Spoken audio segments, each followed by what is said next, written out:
Assalamualaikum warahmatullahi wabarakatuh. Baik, kami dari kelompok 9, untuk mata kuliah PBL Pelayanan Kefarmasian, kami akan menjelaskan tentang kasus 2 yaitu konstipasi. Kelompok kami beranggotakan Suci Anggraiheni yaitu NIM 32, kemudian Pratiwi 37, kemudian ada Nanda Garin NIM 45, ada Futna NIM 51, ada Nabila NIM 54, kemudian saya sendiri Septi NIM 77.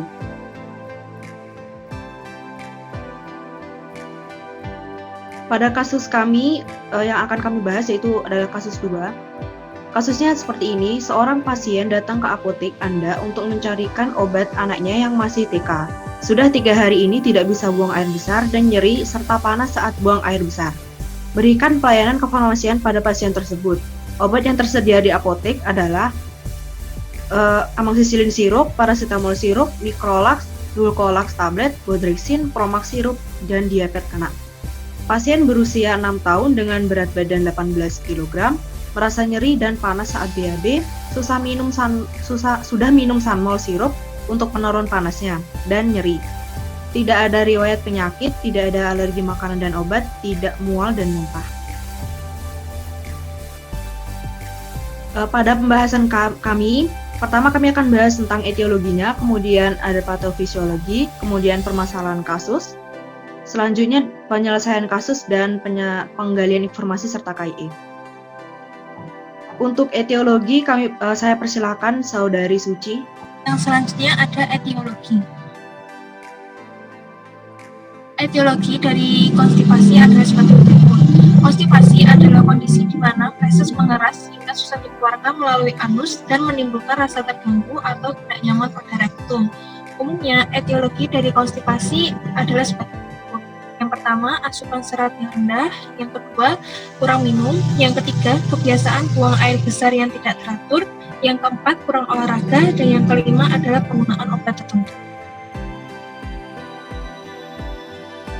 Berdasarkan jurnal yang saya baca, kasus konstipasi yang terjadi pada anak-anak 95% merupakan konstipasi fungsional. Nah, pada skema yang ditampilkan ini dapat kita lihat bahwa patofisiologi konstipasi ini dibagi menjadi 2 jalur, yaitu pada jalur eferen dan jalur aferen. Nah, pada jalur eferen ini dapat kita ketahui ada beberapa faktor yang dapat menyebabkan konstipasi. Yang pertama adalah tingkat stres yang dialami oleh pasien seperti akibat dari trauma. Kemudian ada juga faktor parenteral seperti depresi, overproteksi. Selain itu juga akibat gangguan dari atau pengaruh dari mikrobiota. Ada juga faktor genetik dan juga gangguan pada kolon. Sedangkan pada jalur aferen ini, patofisiologi konstipasi ini dibagi menjadi 4 maksud saya, yaitu gangguan pada perilaku seperti autisme, kemudian gangguan psikologi seperti anxiety dan juga depresi, akibat gaya hidup yang tidak sehat seperti diet, kemudian konsumsi cairan yang kurang, obesitas dan juga aktivitas fisik. Selain itu, gangguan pada fungsi anorektal. Kurangnya konsumsi serat dapat menyebabkan konstipasi. Hal ini karena di dalam usus besar terdapat bakteri kolon yang dapat menguraikan serat makanan menjadi komponen serat.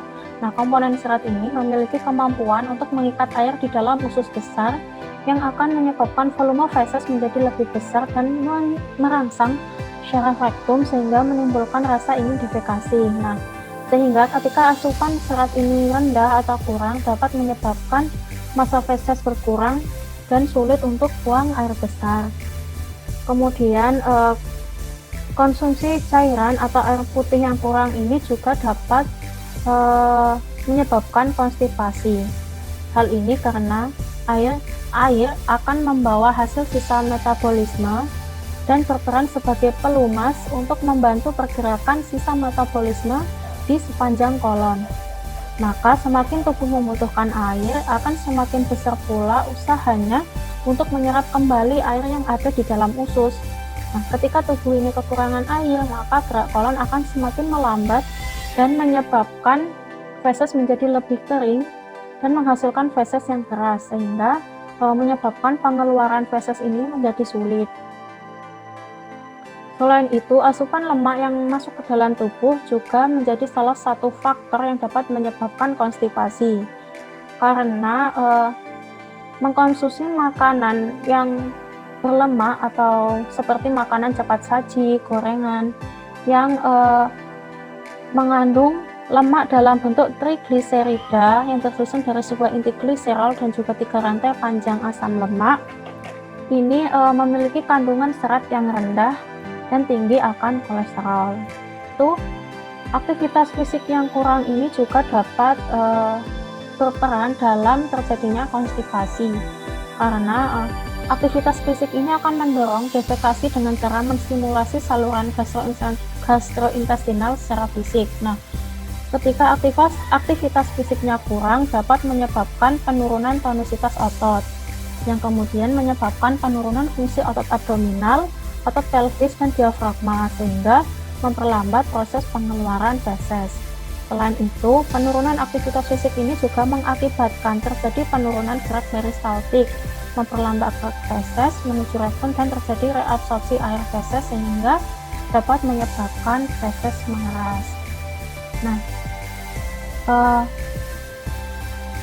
jadi patofisiologi yang saya jelaskan ini mayoritas merupakan akibat gaya hidup yang kurang sehat.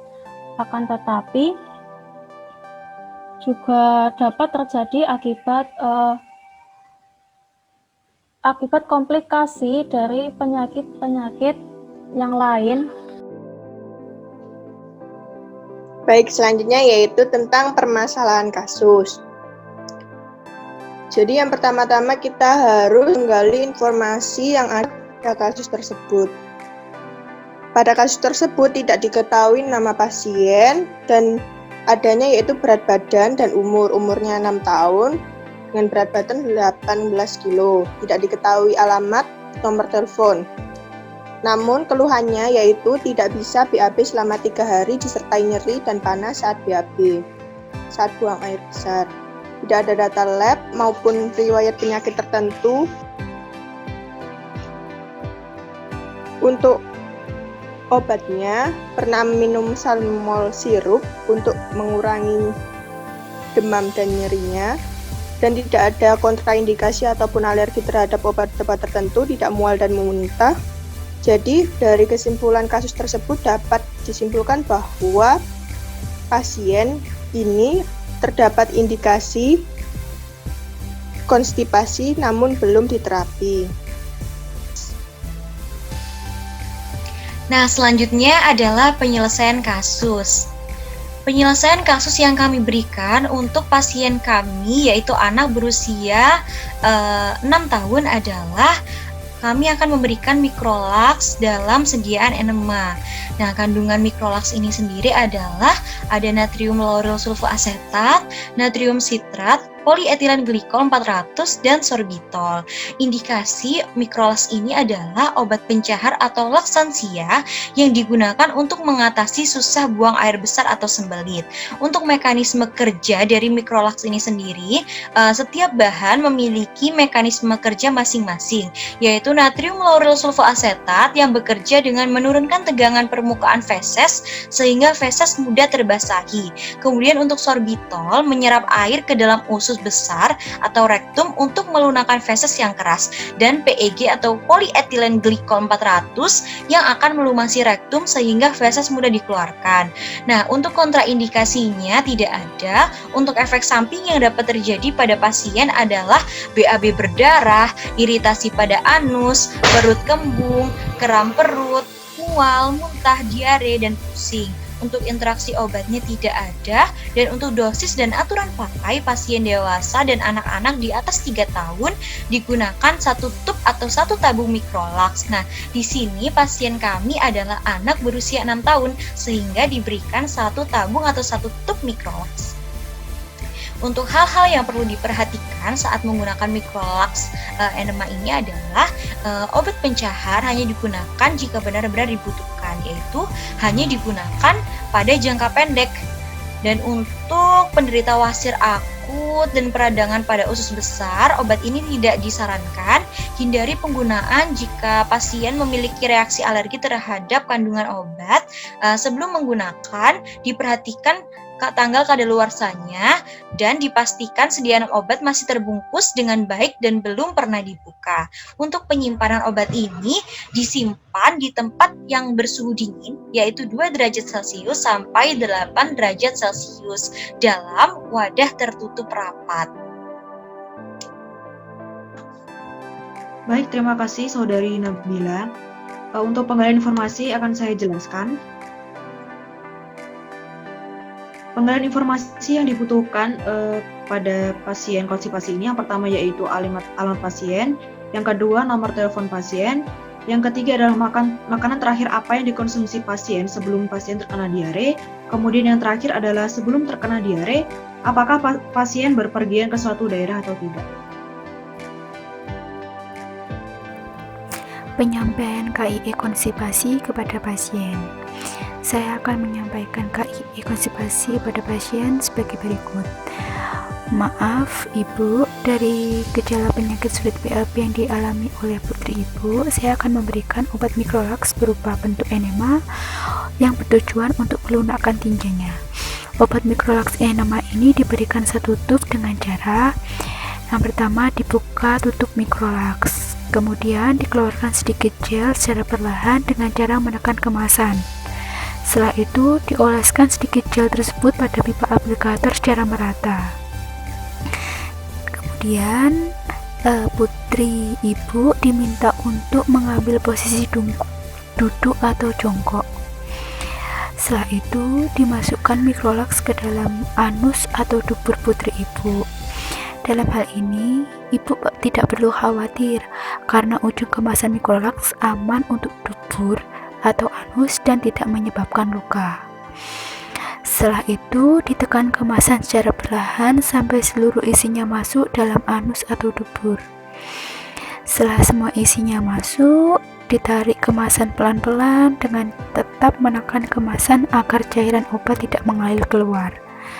Setelah itu, ditunggu 5-15 menit sampai feses terasa lunak. Kemudian, kemasan yang telah digunakan tersebut dibuang ke tempat sampah. Itu untuk penggunaan Microlax.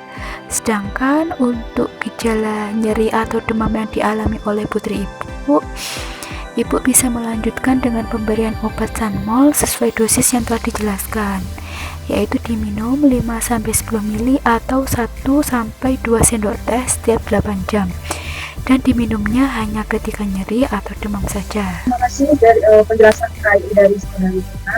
Berikut ada keputusan yang digunakan untuk bahas kasus ini. Yang pertama dari Brown, itu adalah Nutrition of the Life Cycle edisi keempat.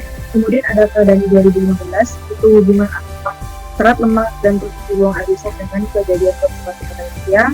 Kemudian ada Fishman 2019, Management of Functional Constipation in Children and Adults. Terima kasih atas perhatian dan waktunya. Sekian dari kelompok kami. Apabila ada maaf yang sebesar-besarnya. Wassalamualaikum warahmatullahi wabarakatuh.